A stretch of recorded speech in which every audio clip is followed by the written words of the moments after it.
오늘 말씀은 고린도후서 2장 12절에서 17절 말씀으로 우리는 그리스도의 향기라는 말씀의 제목으로 함께 말씀을 나눕니다.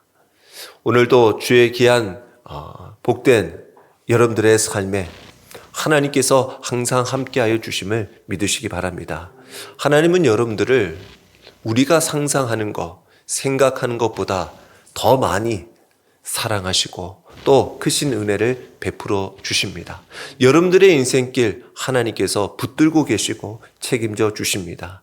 두려워하지 마시고 신뢰하며 하나님 앞에 믿음으로 맡기고 구하십시오. 그리고 인내하고 기다리십시오. 하나님께서 반드시 여러분들의 가정, 우리 공동체를 통하여 믿음의 귀한 자들을 통하여 하나님 역사하실 줄 믿습니다.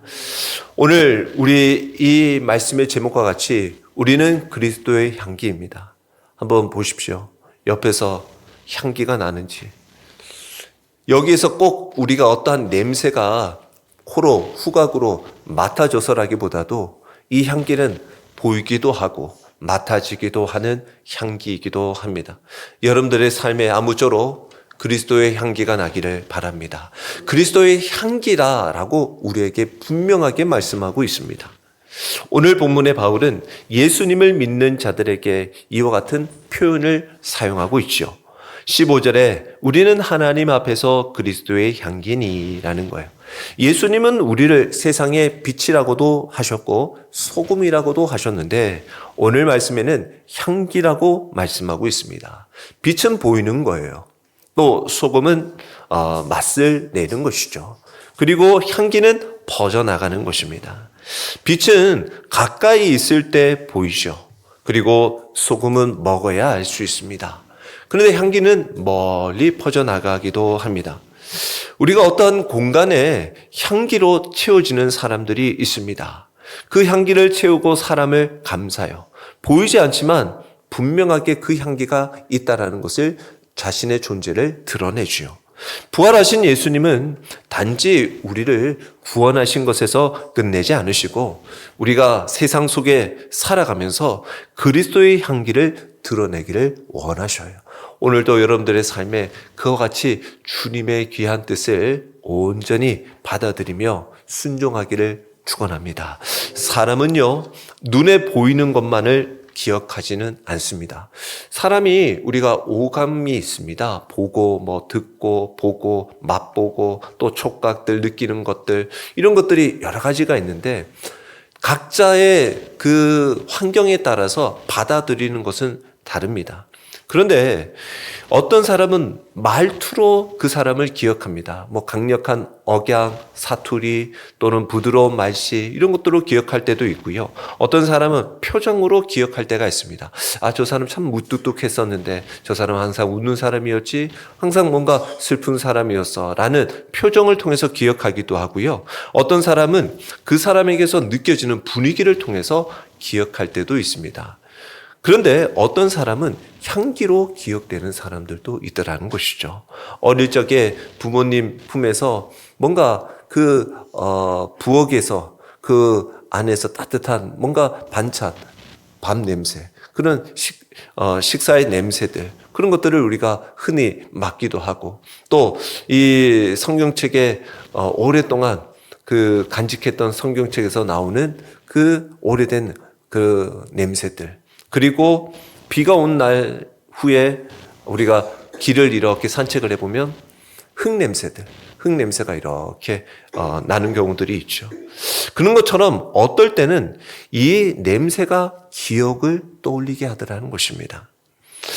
향기는 이 눈에 보이지 않지만 이처럼 우리를 오랜 기억 속에 남게 합니다. 실제로 사람은 보는 것을 잊어도요, 냄새는 오래 기억한다고 합니다. 그래서 어떤 음식을 생각할 때도 음식의 어떤 모양이었는지는 잘 생각이 안 나는데 그 모습을 보면서 그때의 냄새들, 그때의 그 기억을 떠올리기도 한다라는 거죠. 이것은 영적으로도 마찬가지입니다. 한 사람의 믿음은 말보다 향기로 남습니다. 어떤 성도 곁에 있으면 마음이 편안해질 때가 있습니다. 어떤 분과 대화를 나누면 참 은혜가 돼요.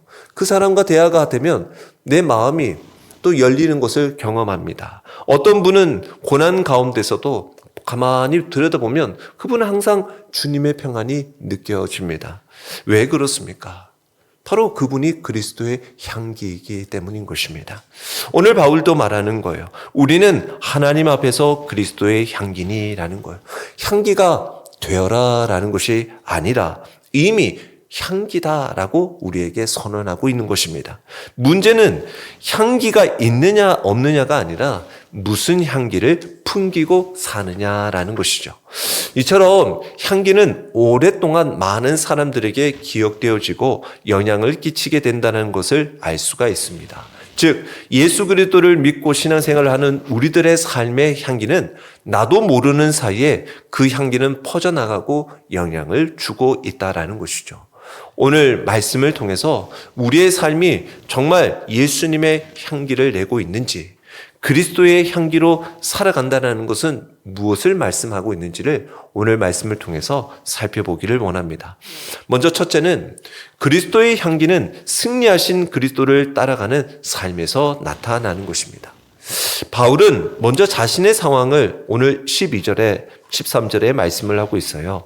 내가 그리스도의 복음을 위하여 드로아로 이름에 주 안에서 문이 내게 열렸으되라고 말씀하고 있어요. 복음의 문이 열렸다라는 거죠. 기회를 열어주셨다라는 것입니다. 기회가 있었다라는 거죠.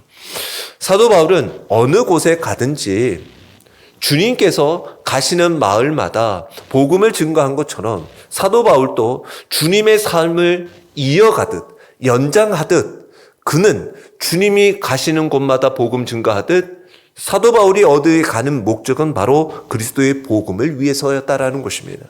여러분들의 삶이 누구를 만나든지 어디에 있든지 주님의 복음을 증거하는 삶이 되기를 축원합니다. 복음을 위하여 드로아로 갔어요. 근데 그 주 안에서 문이 내게 열리더라는 것입니다. 우리의 전도의 문은 하나님이 열어주시는 겁니다. 우리가 여는 것이 아닙니다. 살리고 생명 주시는 것은 하나님께 있는 것입니다. 그래서 전도의 문을, 복음의 문이 열리고 기회가 있었다라는 거죠. 그런데 13절에 와서 내가 내 형제 디도를 만나지 못함으로 내 심령이 편하지 못하여 그들을 작별하고 마게도냐로 갔노라라고 말씀하고 있습니다. 바울이 웬만해서는 이런 마음의 심령이 이렇게 괴로워하는 사람이 아닌데 보통 빌립보에서도 항상 감옥에 있으면서도 그 성도들에게 기뻐하라고 권면해주고 항상 기뻐할 것을 말하고 감사할 것을 요청했던 사도 바울이 오늘 디도를 만나지 못함으로 심령이 편하지 못하다라는 거예요. 무슨 이유인지 여기에서 분명하게 나와 있지는 않지만 우리가 예상해 볼 수는 있습니다. 지금 디도를 만나지 못했다라는 것은 디도와 만날 약속이 있었다라는 것이죠. 디도와 뭔가 거기에서 드로아에서 만날 약속이 있었다라는 거예요. 근데 이 디도가 어떤 인물이었나? 헬라인이면서 사도 바울이 복음을 증거해서 예수님을 전하여 믿게 된 예수님을 영접하여 예수님의 귀한 복음을 증가하는 자로 세워졌어요. 하나님 앞에 또 이 디도는 나중에 고린도 그레데 교회에서 목회를 하면서 참 열심히 복음을 증거했던 사람입니다. 사도 바울의 복음이 거짓이 아니다는 증거가 바로 이 디도를 통해서 나타났다라는 것입니다. 그런 디도가 사도 바울을 통해서 고린도에 편지를 가지고 간 것으로 추정이 됩니다. 편지를 전달하게 되는데 이 고린도 전후서가 서신이죠. 근데 이 고린도 전후서의 서신은 이렇게 순서를 따지고 보면 고린도 전서 전에도 한번 보냈던 편지가 있는 것으로 우리가 알 수 있고 그리고 고린도 전서가 있고 그 다음에 그 고린도 전서를 통해서 여러분들이 보시면 알겠지만 고린도 교회에 여러 많은 문제들이 있었단 말이죠. 그래서 사도 바울이 그 편지를 보내고 이후에 방문을 합니다. 방문을 하고 난 뒤에 그때부터 분위기가 그때 좋지가 않게 되어집니다. 거의 쫓겨나다시피 이렇게 당하게 되어지거든요. 그리고 난 뒤에 방문을 사도 바울은 나중에 고백하기를 고통스러운 방문이었다라고 얘기를 합니다. 그래서 사도 바울이 2차로 고린도를 다시 방문할 수 있는 기회가 있었으나 가지를 않고 디도를 통해서 눈물의 편지를 보내게 되어집니다. 그리고 그 편지를 받고 이제 이 고린도 교회의 분위기나 상황들이 어떠한지를 듣기를 원하는 마음들이 있었을 것이라는 거죠. 근데 그 디도가 뭔가 이유에서는 모르겠으나 사도 바울이 먼저 와서 기다렸을 수도 있고 아니면 좀 디도가 지체했을 수도 있는 그런 가운데 디도를 못 만나니 그 마음의 심령이 편치 못했다라는 것이죠. 빨리 소식을 전해 듣고 지금 같으면 뭐 전화 한 통이나 뭐 영상 통화로 바로바로 뭐 문자로 얼마든지 바로 연락이 될 텐데 이때는 직접 전달을 해주지 않으면 소식을 들을 수가 없으니까 심지어 또 디도가 당시 예루살렘 교회에 이제 어려워서 그 힘든 상황에 곳곳에서 지금 도움을 요청을 해서 그 걷어지는 연보를 통해 이제 디도가 그것을 가지고 다녔기 때문에 혹여나 무슨 문제가 생기지는 않았나라는 여러 가지 마음의 걱정들이 있었다라는 것이죠. 그런 가운데서 그런 마음이 있으니 이 복음의 문이 열렸으나 그곳에서 복음의 전달하기가 어렵게 되어졌고 그러면서 그들과 작별하여 마게도냐로 가게 됐다라는 것입니다. 아마도 드로아에서 만나지 못하면 마게도냐 쪽에서 보자라는 그러한 언급들이 있었던 것으로 예상이 됩니다. 그래서 마게도냐로 가게 되어졌다라는 것이죠. 어찌 보면 인간적으로 보면 왠지 실패한 것처럼 보이기도 합니다. 뭔가 거기에 전도문이 열렸는 것 같고 열심히 해야 될 것 같으나 뭔가 내 마음의 심령이 그렇지 못하여 다른 곳으로 가게 되니 뭔가 지금 분위기가 썩 좋아 보이지는 않는다라는 것이죠. 하지만 14절에 이어서 뭐라고 우리에게 말씀하고 있냐면 항상 우리를 그리스도 안에서 이기게 하시고라고 말씀하고 있어요. 사도 바울은 그런 상황 속에서도 주님이 우리를 그리스도 안에서 승리케 하여 주신다, 이기게 하여 주신다라는 것입니다. 왜 그렇습니까? 여러분들은 주 예수 그리스도 부활의 주님으로 승리한 자인 줄 믿으시기 바랍니다. 우리는 이미 승리한 자예요.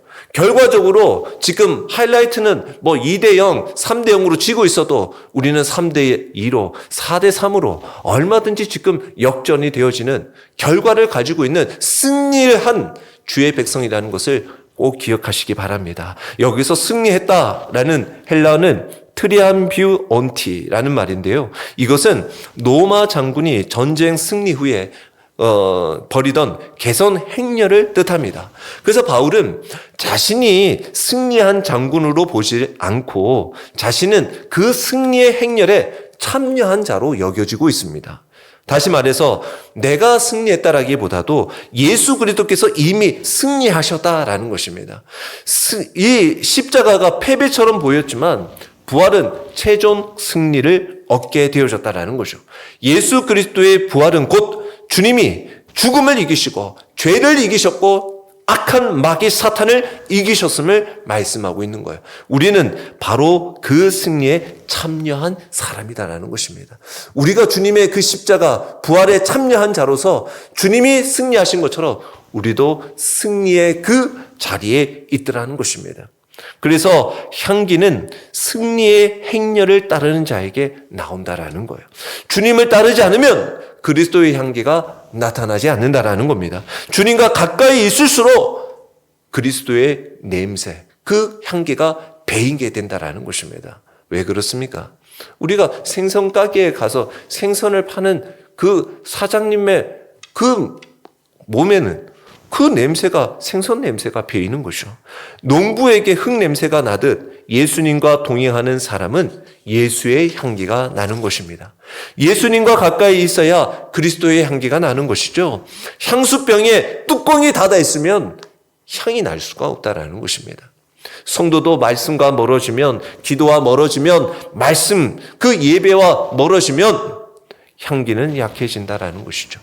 우리의 몸의 건강과 신체 단련을 위해서도 우리는 꾸준히 운동을 하지만 그리스도의 향기 나는 삶을 위해서라도 매일 하나님의 말씀을 묵상하고 기도의 시간을 가지고 우리의 입술이 원망, 불평이 아닌 감사의 고백을 매일 해야 할 줄 믿습니다.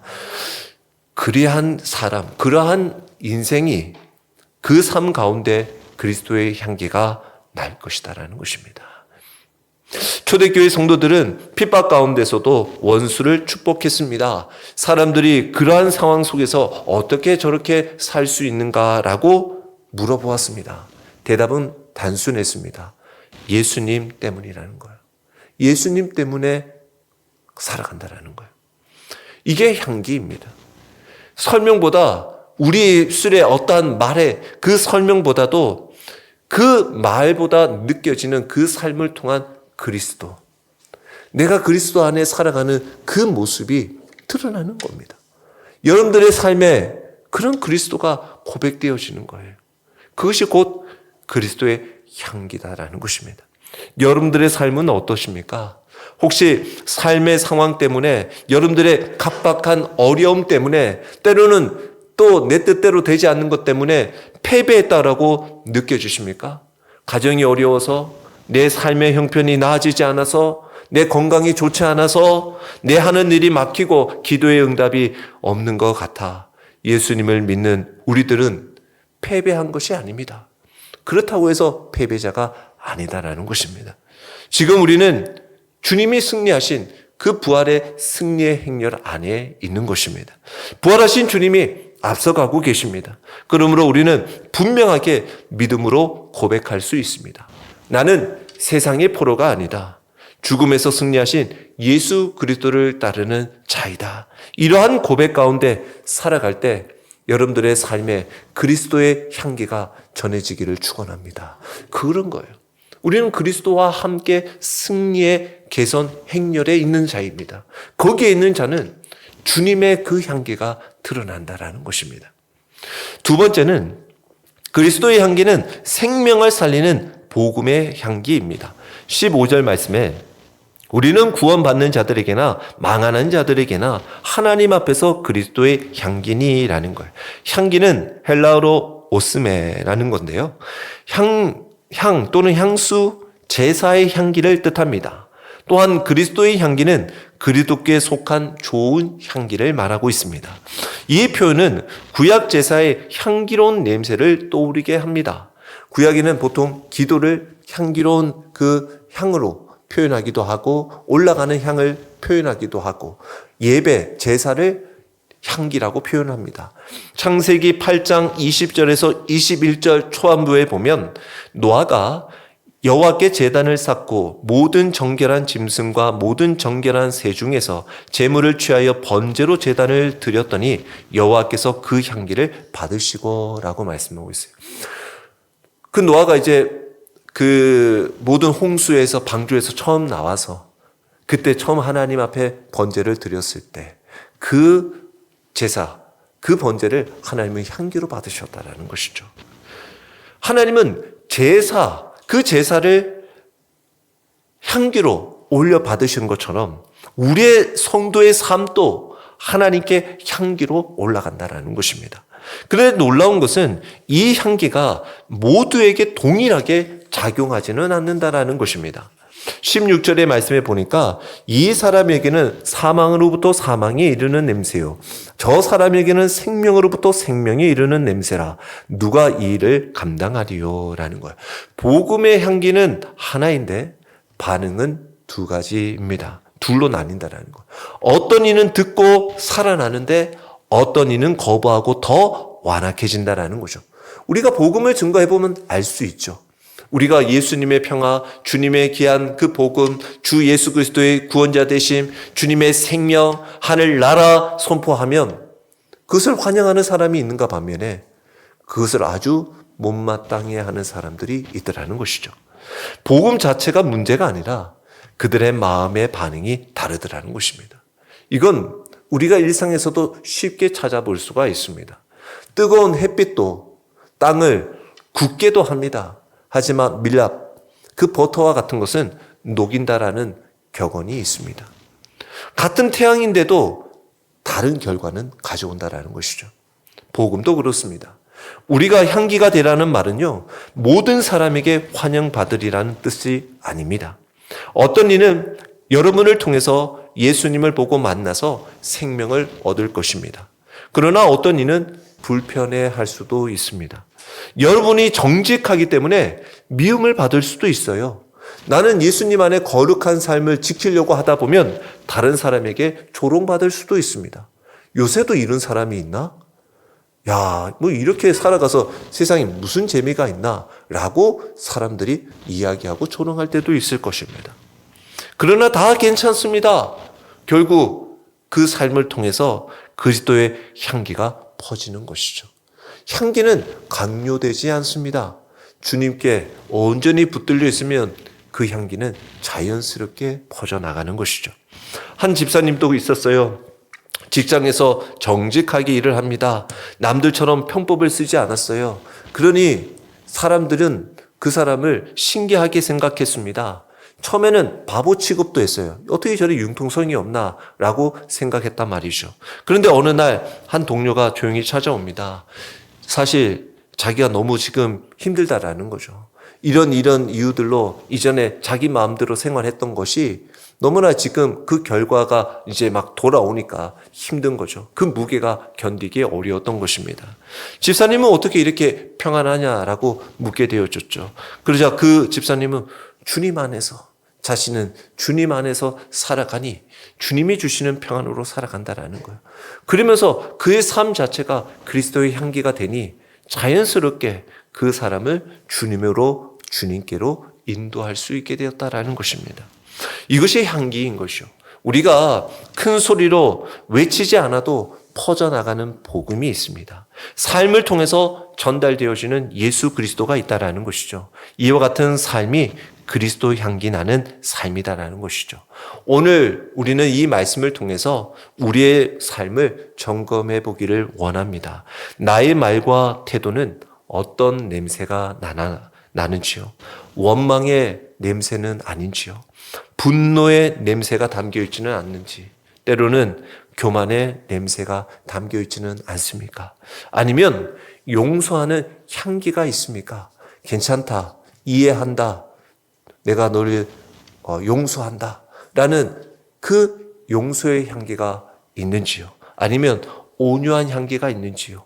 품어주고 따뜻한, 여러분들 곁에 따뜻한 그 향기가 있는지요? 또 여러분들이 이슬을 통하여 복음의 향기가 전해지고 있는지요? 가정에서 자녀들이 여러분들에게 품에오면 이거 아빠 냄새다, 이거 엄마 냄새다 라고 하는 소리를 듣죠. 그 고유의 냄새가 있습니다. 자기는 몰라요. 근데 상대방은 알죠. 여러분들의 삶에, 여러분들의 가정에서 예수님의 향기가 나기를, 느끼지기를 축원합니다. 여러분들의 삶에 아빠, 엄마 품에서 예수의 향기가 난다. 얼마나 좋습니까? 교회에서 성도들이 저분을 보면 참 은혜가 된다. 참 저분과 함께 좀 모든 거 나누고 싶고 때로는 이야기하고 싶고 함께 있고 싶어하는 그런 사람. 직장에서도 사람들이 야, 예수 믿는 사람은 다르구나. 역시 예수님 믿는 저 사람 참 오랫동안 보니까 참 달라, 참 귀하다라는 그러한 것을 느껴야 합니다. 이것이 그리스도의 향기인 것입니다. 학생들도 학교에서 그런 진실된 그리스도의 향기가 나기를 바랍니다. 그래서 이러한 각자의 자리에서 그리스도의 향기가 나는 삶이 되어야 한다는 것이죠. 세 번째는 그리스도의 향기는 진실한 복음의 사역에서 나타난다는 것입니다. 바울은 마지막으로 오늘 17절에 이렇게 말씀합니다. 17절, 우리는 수많은 사람들처럼 하나님의 말씀을 혼잡하게 하지 아니하고 곧 순전함으로 하나님께 받은 것 같이 하나님 앞에서와 그리스도 안에서 말하노라라는 거예요. 혼잡하게 하다라는 거예요. 이게 원래 장사꾼들이 포도주에 물을 섞어 속여 파는 것을 의미하는 거예요. 그러니까 포도주 원액을 잘 깨끗하게 해서 정제해서 좋은 것을 팔아야 하는데 물을 담는다는 것은 뭡니까? 양은 늘리고 품질은 낮추어서 자기네들은 똑같은 이익을 얻는 거죠. 소위 속이는 겁니다. 가짜를 섞는 거예요. 복음을 희석하는 것을 말하는 거예요. 당시 고린도 교회에 거짓 교사들이 그랬다라는 겁니다. 자기 배를, 자기 이익을 위해 속이는 거예요. 사기치는 거예요. 바울은 말합니다. 우리는 그런 자가 아니다라는 것입니다. 오직 순전함으로 하나님께 받은 자로 하나님 앞에서 그리스도 안에서 말한다라는 겁니다. 향기는 진짜여야 합니다. 가짜 향기는 오래 못 가죠. 꽃향기는 오래 퍼져나가지만 조화에 뿌려진 그 가짜 꽃에 입힌 향은 금방 사라지기 마련인 것입니다. 복음도 그렇습니다. 섞이면 향기가 사라지는 것입니다. 세상에서는 또 많은 사람들이 십자가를 숨기려고 합니다. 십자가 없는 복음을 말하려고 합니다. 회개 없는 복음을 전합니다. 거룩함이 없는 복음, 향기를 잃어버리는 것입니다. 오늘 시대에도 복음을 부드럽게 만들려고 뒤로 숨겨두려고 합니다. 죄를 말하지 않으려고 해요. 그러다 보니 회개에 대해서 강요할 수가 없습니다. 십자가를 약하게 하려고 합니다. 고난을 이야기하지 않으려고 합니다. 그러나 사랑하는 성도 여러분, 향기는 진리에서 나는 것입니다. 예수님의 보혈에서 나는 거예요. 십자가와 부활의 복음에서 그리스도의 향기가 난다라는 것입니다. 향수병이 깨지고 문이 열려야 향이 퍼져나가듯 옥합이 깨질 때 그 향유가 흘러나가는 것입니다. 마리아가 깬 옥합처럼 우리 자아가 깨어지고 우리 자아의 성이 무너질 때 비로소 그리스도의 향기가 나는 것입니다. 부서짐 없는 향기는 없습니다. 십자가에 없는 향기도 있을 수가 없습니다. 내 삶의 신앙의 삶을 살아가면서 내 안위주의로 내 신앙의 편의를 위해 살아가면서 복음을 내가 스스로 희석하고 살아가서는 안 되는 것입니다. 주일만 그리스도인이 되어서는 안 돼요. 6일 내내 그리스도인의 7일 내내 매일의 삶이 예수 그리스도의 향기 나는 삶이 되기를 바랍니다. 오늘 말씀은 우리가 하나님 앞에서 그리스도의 향기라고 말씀하고 있습니다. 숨지 말라라는 거예요. 퍼져나가라는 것입니다. 섞이지 말라라는 거예요. 순전한 향기, 그리스도의 향기를 바라라는 것입니다. 사랑하는 성도 여러분, 그리스도의 향기는 반드시 남습니다. 꽃은 시듭니다. 외모는 사라집니다. 명예도 지나갑니다. 그러나 향기는 남습니다. 어떤 사람은 떠난 뒤에도 향기가 남습니다. 그 곁에 있던 사람은 기억합니다. 그분 때문에 내가 예수님을, 내가 더 신앙생활을 참 잘하고 사랑하며 살아갈 수 있었는데 라고 고백할 수가 있는 거예요. 그것이 향기입니다. 어떤 분에게는 기도의 향기가 있을 것입니다. 어떤 분들에게는 순종의 향기가 또 있을 것입니다. 참 그분 열심히 하셨는데, 순종하셨는데. 바울은 말합니다. 우리는 그리스도의 향기니라고 지금 말하고 있어요. 장차 앞으로 기회 있을 때 언젠가 향기가 되라고 말하지 않습니다. 지금 향기다라는 것입니다. 이미 그렇다라는 거예요. 부활하신 주님 안에 있는 성도는 이미 향기라는 거예요. 이제 그리스도의 향기를 숨기지 마십시오. 여러분들의 가정 일터에서 이 향기가 퍼져나가기를 원합니다. 또한 주님의 몸된 우리 교회에서도 퍼져나가기를 원합니다. 향기는 억지로 만드는 것이 아닙니다. 향수로 일시적으로 뿌려도 그것을 꾸밀 수 있을지 몰라도 그것이 영원히 그 향수처럼 뿌린들 영원할 수는 없습니다. 예수님과 가까이 있을 때 비로소 자연스럽게 그 향기가 배인다라는 거죠. 모세가 그 시내산에 올라가고 내려올 때 하나님의 영광에 있을 자리에서 내려오니 그 영광으로 인하여 모세의 얼굴이 빛났다라는 것이죠. 예수님과 동행하면 그의 삶에는 향기가 나는 것입니다. 세상은 예수 그리스도를 믿는 우리들에게 세상의 성공을 보기를 원하지 않아요. 여러분들을 통해서 예수님을 통해서 얼마만큼 세상에서 좋은 자리에 올랐는지 자랑하기를 원하지 않는단 말이에요. 여러분들을 통해서 그리스도의 향기를 맡고 싶어 한다는 것입니다. 그걸 보기를 원하는 거예요. 사랑하는 성도 여러분, 삶의 절망 가운데서도 소망의 향기를 퍼뜨리십시오. 상처 입은 사람에게 위로의 향기를 퍼뜨리십시오. 죽음의 문화 속에 생명의 향기가 퍼져나가기를 원합니다. 왜냐하면 우리 주님은 죽음을 이기신 부활의 주님이시고 우리는 그 승리의 행렬을 따르는 그리스도의 향기이기 때문입니다. 부활하신 주님을 따라 우리가 승리의 행렬 가운데 걷게 하시고 우리의 남은 인생 그리스도의 향기로 기록되기를, 기억되기를 주의 이름으로 축원합니다.